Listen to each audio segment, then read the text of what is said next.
The kingdom of my divine will in the midst of creatures. Book of Heaven, Volume 30, Part 15. June 17th, 1932. How one who lives in the divine will encloses, does, and braids her acts with those of the Virgin and those of our Lord. How she forms a nuptial among all the things that belong to the divine will. My abandonment in the divine volition continues. I feel its omnipotent force that invests me completely, and my little soul is as though undone, in such a way that I feel, I touch nothing but divine will alone. And if some little cloud invests my mind, its divine light immediately, almost without giving me time, inundates me and puts it to flight for me. And I throw myself either into the arms of my celestial mamma as my refuge, or into the arms of my most sweet Jesus, to find again my dear life. And I pray, now one, now the other, to enclose me in between their acts, that I may be safe and defended from everything and from every one. But while I was thinking of this and other things, my highest good, Jesus, clasping me in his arms, told me, "Blessed daughter, my acts, and those of my Queen Mamma, our love, our sanctity, are in act of continuous waiting to enclose your acts in between our own, so as to give them the shape of our acts, and place the seal of our own upon your acts. In fact, you must know that the acts of the Sovereign of Heaven are braided with my acts. Therefore they are inseparable. And one who lives in our divine volition comes to operate in the middle of our braiding, and her acts remain enclosed in between our acts, which keep them in custody as triumph and works of the holy Fiat. Nothing enters into our acts if it is not a birth from it. See, then, where the sanctity of one who lives in our will is formed. In the middle of our sanctity. She loves in the center of our love, and operates in the midst of our works. So one who operates in our will shall feel as though in her nature the inseparability. She from our acts, and we from her own, just as the light is inseparable from the heat, and the heat from the light. And therefore they are our continuous triumph, our glory, our victory over the human will. There's a footnote here in regards to the word they. They meaning these acts. These acts are our divine properties, which we form in her, and she forms in us. The human will and the divine will kiss each other continuously. They fuse together, and God carries out his life in the creature, and she carries out her life in God. Furthermore, for the creature who lives in my will, there is nothing that belongs to my Fiat over which she does not acquire her rights. Right over the divine being, right over her celestial mamma, over the angels, over the saints. right over the heavens, over the sun, over the whole creation.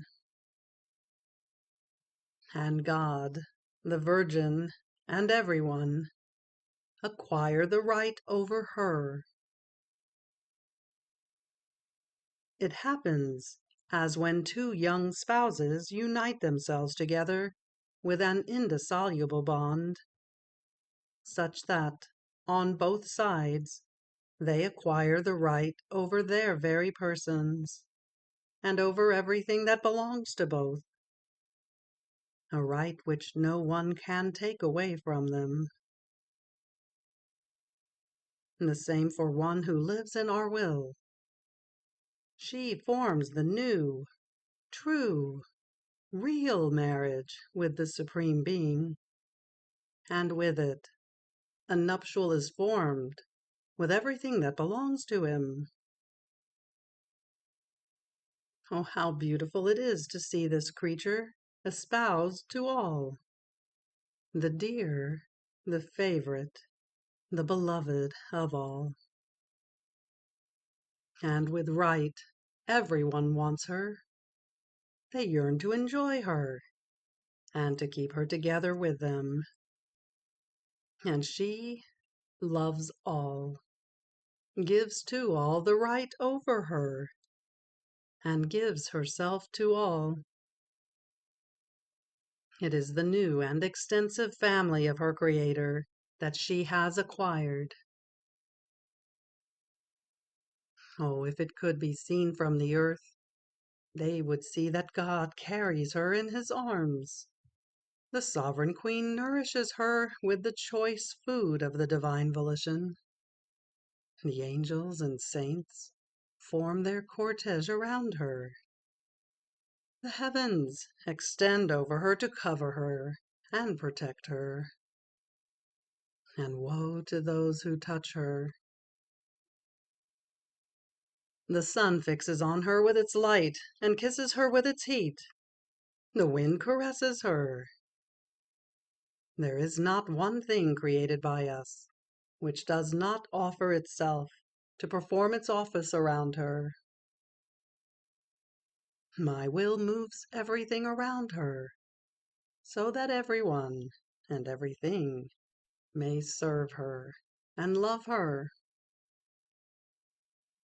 Therefore, one who lives in it gives everyone something to do, and all feel the happiness of being able to extend their field of action inside and outside the fortunate creature. Oh, if all creatures would comprehend what it means to live in my divine will! Oh, how all would aspire and compete to make in it their celestial dwelling! Then I was feeling more than ever, all abandoned in the immensity of the light of the divine volition, and I could see and feel my sweet Jesus inside, all attention over the littleness of my poor soul. He would take care of everything. He wanted to give me everything, do everything, in such a way that it appeared how, with the touch of his fingers, he formed my heartbeat, animated the breath, the motion, and kept the thoughts, the words, and everything in order,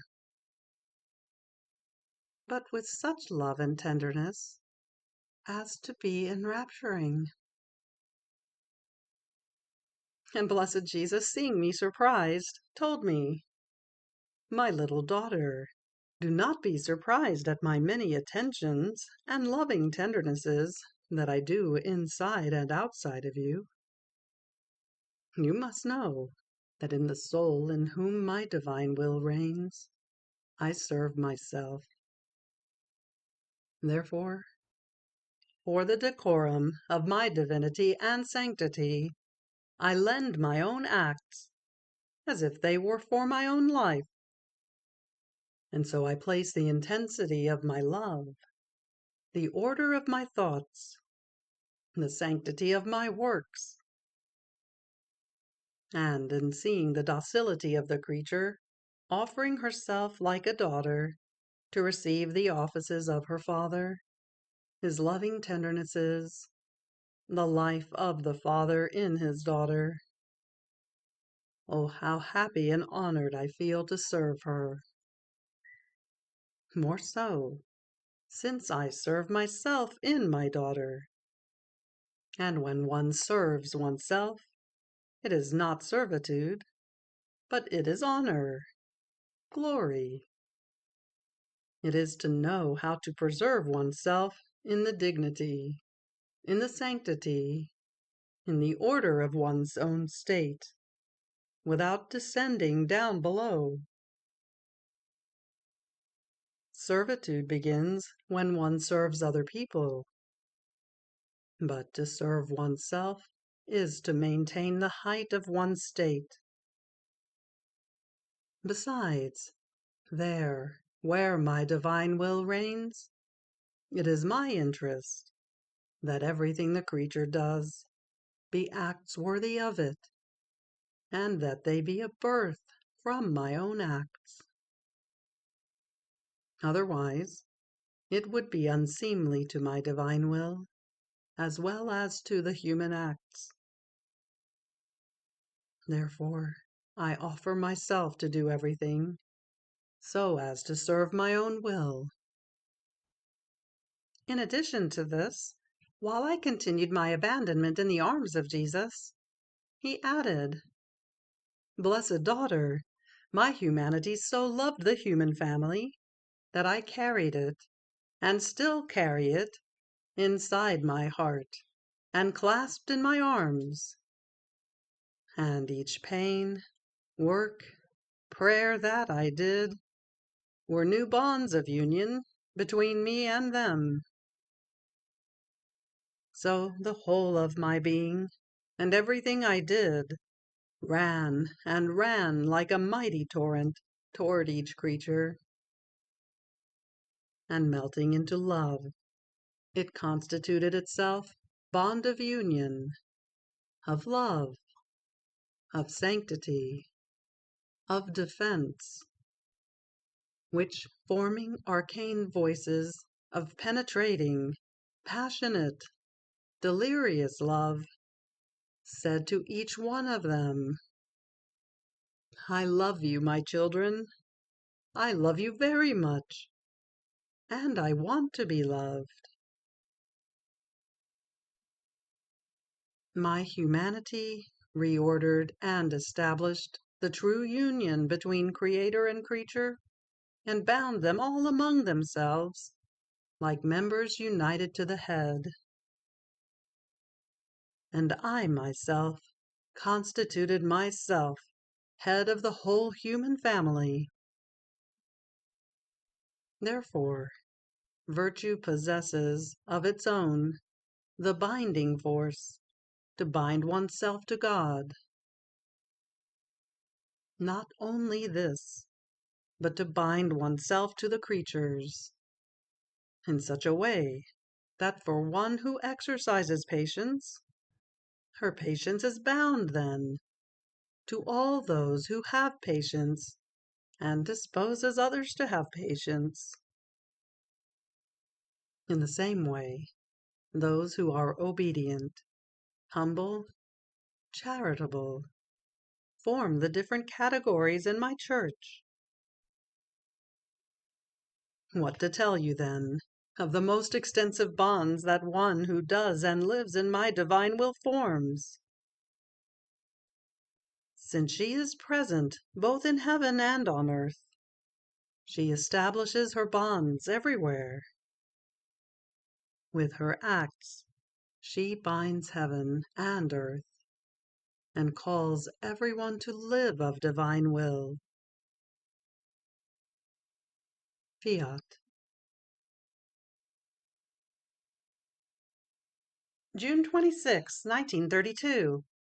Sublimeness and power of sacrifice. How God, when he wants to give a great good, asks for the sacrifice of the creature. Example of Noah and of Abraham. I was doing my round in the divine will, to trace everything it has done, so as to make its acts my own, and be able to say, I was, and I am with you, and I do what you do. So what is mine is yours, and what the saints have done by virtue of you is also mine, because you are the font that spreads everywhere and produces all goods.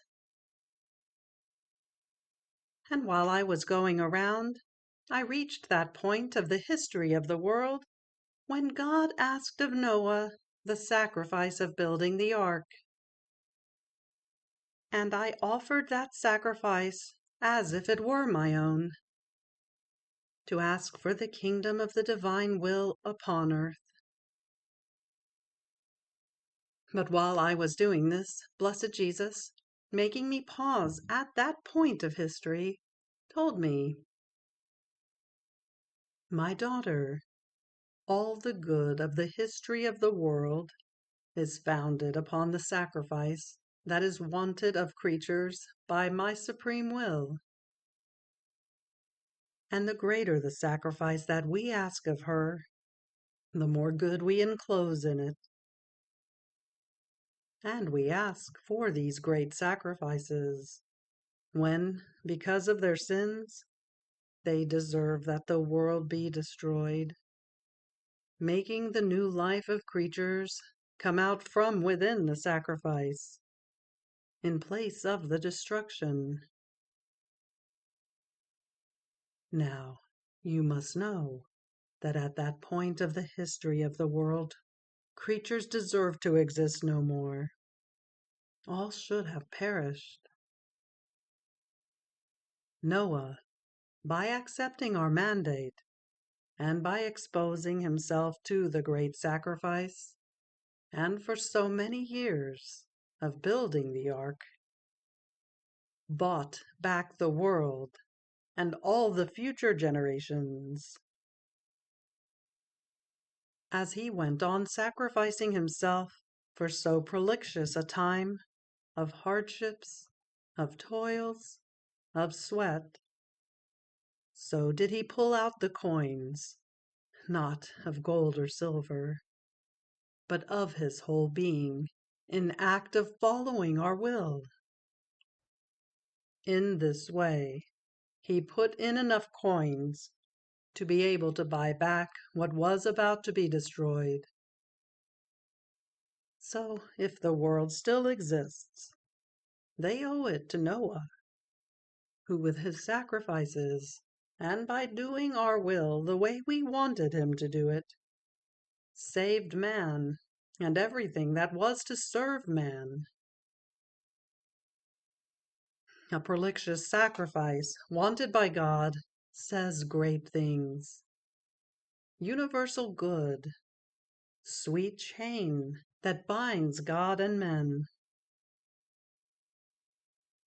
We ourselves don't feel like escaping from the maze of this chain so long that the creatures form for us by a prolixious sacrifice.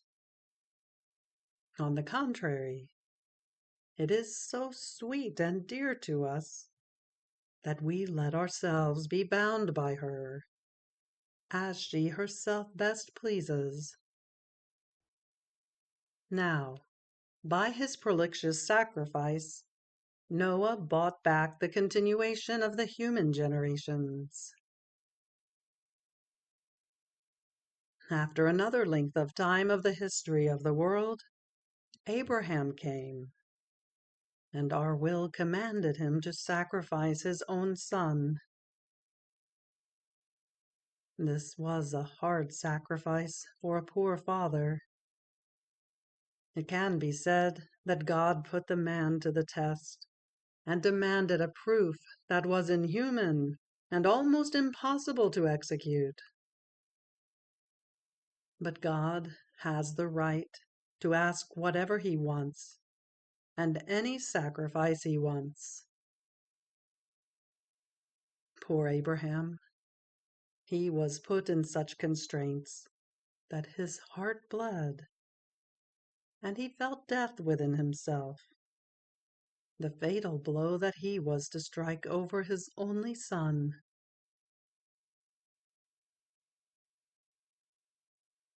The sacrifice was exuberant, so much so that our paternal goodness wanted the execution of it, but not the completion, knowing that he could not have lived. He would have died of grief after an act so harrowing, of killing his own son, because it was an act that surpassed the strengths of his nature. But Abraham accepted everything.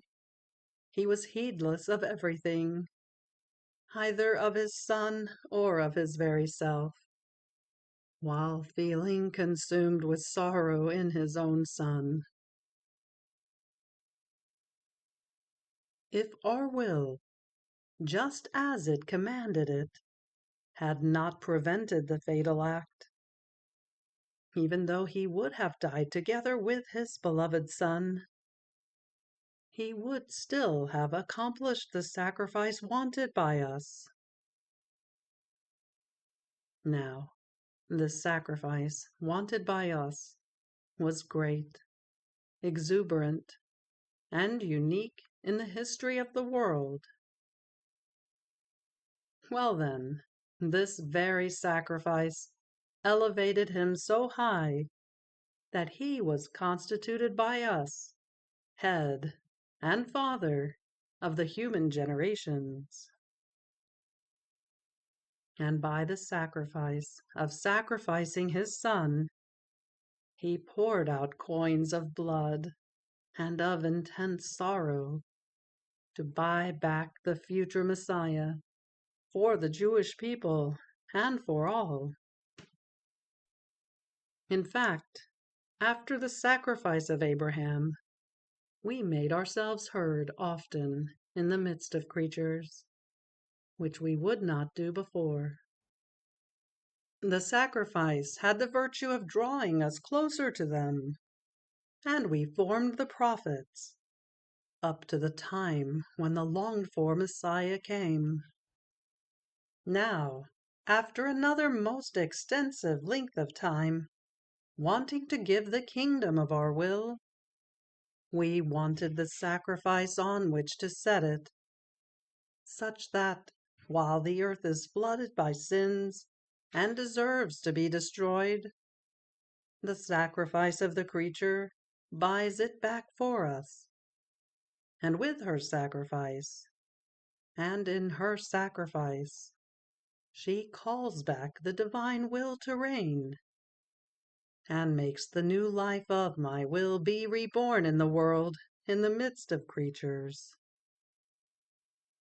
Here, then, I asked for the prolixious sacrifice of your life, sacrificed in a bed. And this was nothing, because other souls have remained in a bed of pain.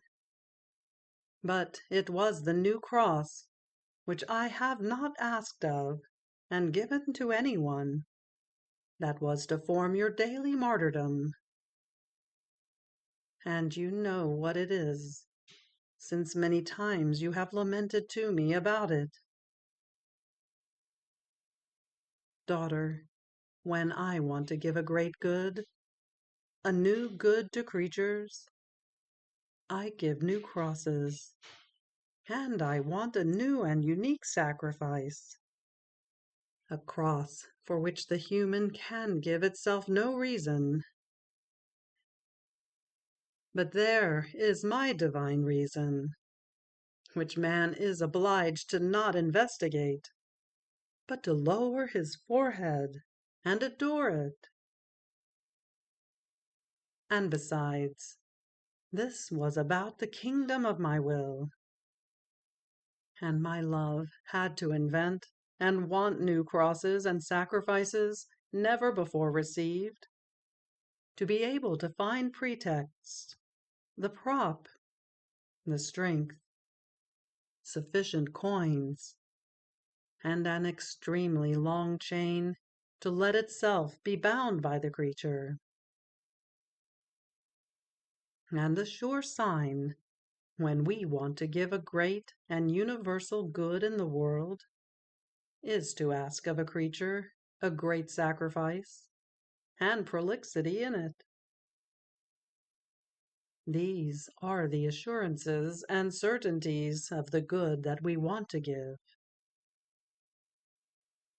And when we find one who accepts, we make him a portent of grace, and in his sacrifice we form the life of that good that we want to give. So, my will wants to form its kingdom in the sacrifice of the creatures, surround itself with it in order to be secure, and by her sacrifice undo the human will and erect its own.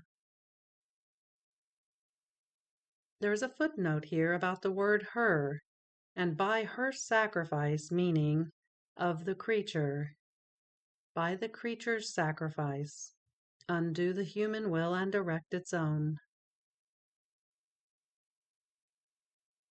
And with this, she comes to form many coins of divine light before our divinity, to buy back the kingdom of our divine will, and give it to the human generations.